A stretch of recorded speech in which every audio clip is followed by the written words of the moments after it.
joining us to speak on Nigeria's anti-corruption fight is founder and chairman, Governing Council, Chartered Institute of Forensics and Certified Fraud Investigators of Nigeria, Dr. Ilyasu Gashinbaki. Glad to have you join us, Ilyasu.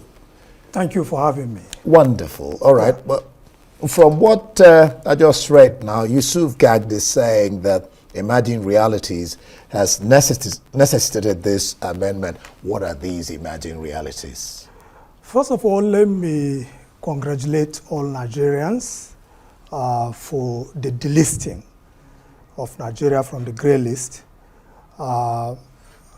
It's actually a victory for law enforcement, a victory also for the financial services sector, and even generally other businesses in Nigeria, because being classified in the grey list presupposes serious monitoring, and which undermines free financial flows, increased due diligence. It's not a good place to be. So this is good progress for Nigeria. You said, I think you talked about law, but before I get there, yes. To what extent would this amendment go in giving corruption what one could call a bloody nose? First of all, what that means, the amendment in the National Assembly. Yeah, I mean, if they get down and eventually get to work this amendment out. Okay. How far or to what extent? This is one of the most profound steps. No, I'm talking about the EFCC. Yes. Yeah. Ever taken by the National Assembly. The EFCC Act was passed by the 4th National Assembly. And today we have the 10th. So we have successive legislative arm of government 6 times across the span of 21 years from 2004 that have not been able to do this singular thing of securing the security of tenure for the EFCC chair or for even the ICPC and the others. And the challenge with that is that it exposes the EFCC to so much political interference. What do you mean securing their tenure? They don't have, I mean, like the ANEC that has 5 years. The EFCC chair can be removed by the president at will without any recourse to the National Assembly. Yes. Unlike the ANEC chairman. Yes. So now the 2 houses of the National Assembly, the House of Reps and the Senate, must pass 2/3 majority vote to remove the EFCC chair upon recommendation by the president that he doesn't want him to be there. So I think this will be one of the consequential reforms to the act. In addition to that, the bill also presupposes modernization of the EFCC itself. Far back as 2004, 21 years from now, you realize that we have other financial and economic crimes that were unknown to the EFCC Act, cryptocurrency, other money laundering issues that has emerged over the years. So all these modifications will now be codified into the new Economic and Financial Crimes Commission amended legislation. So I think it is something that Nigerians should push for. And let me also say this. We should not leave this to either the EFCC or the law enforcement to push this agenda. And the reason is this. One of the reasons why it has not happened within the past 21 years is because the EFCC cannot, on its own, push for this agenda. Yeah. Why? Because it will be perceived by the executive that, the EFCC chair now want to be independent.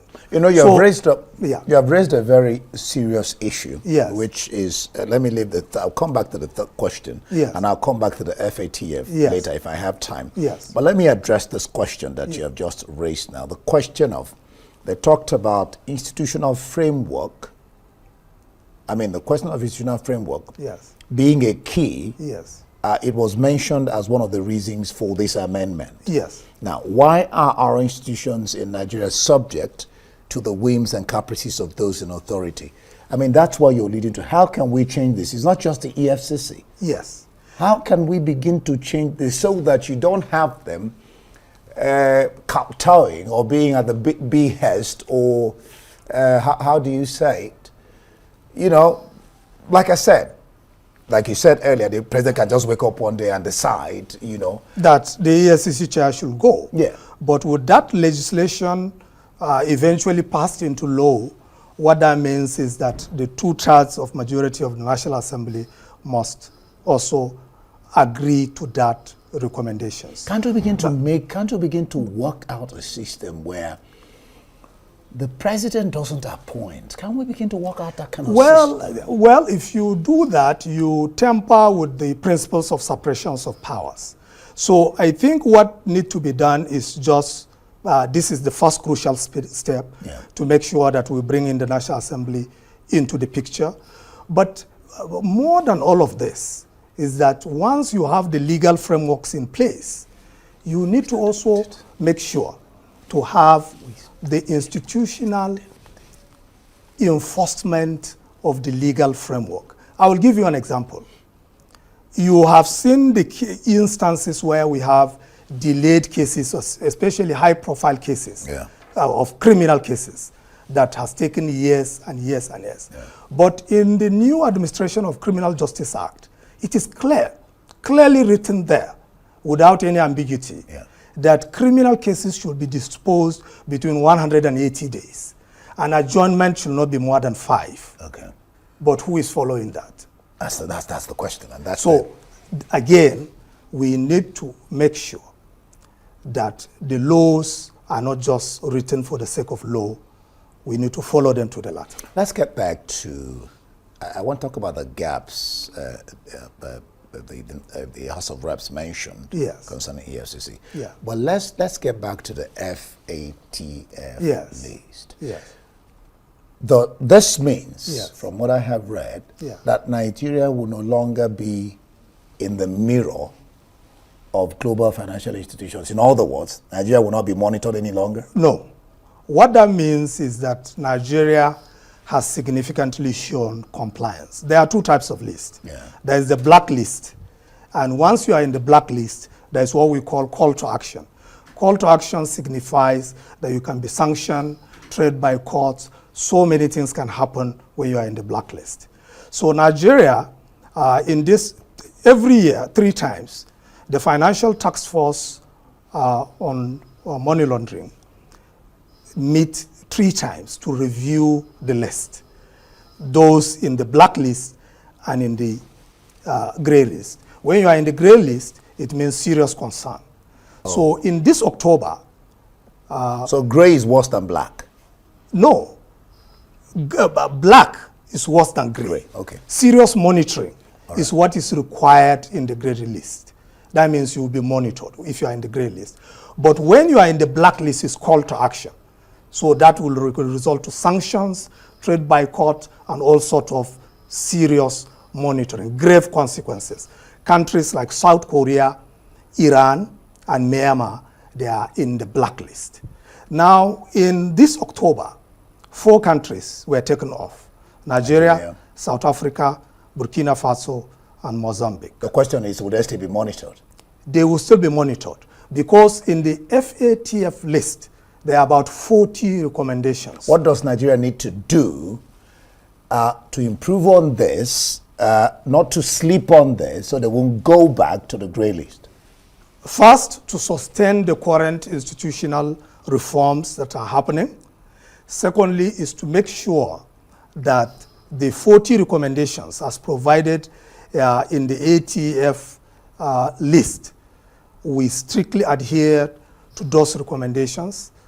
which covers things like policy coordination, mutual, international cooperation, beneficial ownership, terrorist financing, the anti-monitoring policies and reforms that are associated. Ilyasu, so have we really got it right with terrorist financing? Because I was discussing with a security analyst yesterday, and I was asking him a question. Yes. You see this terrorist, the terrorist. Yes. The kind of weapons that they have. And I was asking the question. Yes. Who is financing these people? Can we deal with that? Yes, that is why the 40 recommendations, if we are able to comply with them to the latter, from the point of enforcement and following, we will deal with it. Because the FATF itself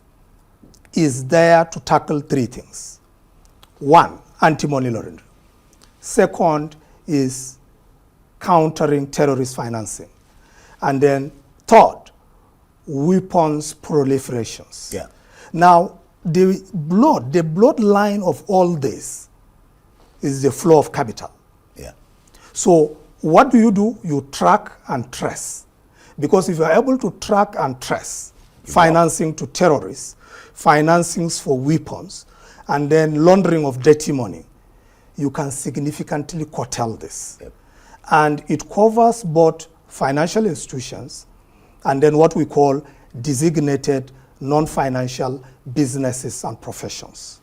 I wish I had more time to discuss with you on all this more, but that's the time we can take, and we can't take any other time. I mean, I was going to discuss with you the gaps concerning EFCC amendment, but it's all right.